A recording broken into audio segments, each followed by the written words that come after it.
2016-yil 19-dekabrdagi ORQ 414-son qonuniga asosan 8-yanvar O'zbekiston Respublikasi prokuratura organlari xodimlari kuni etib belgilangan.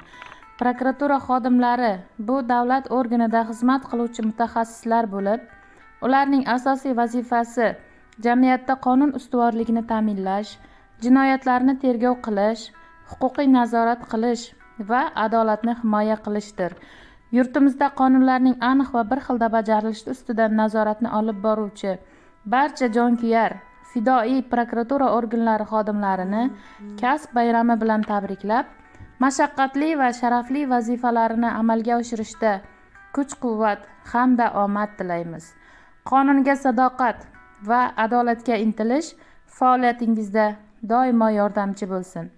Bayramingiz muborak bo'lsin, aziz huquq posbonlari.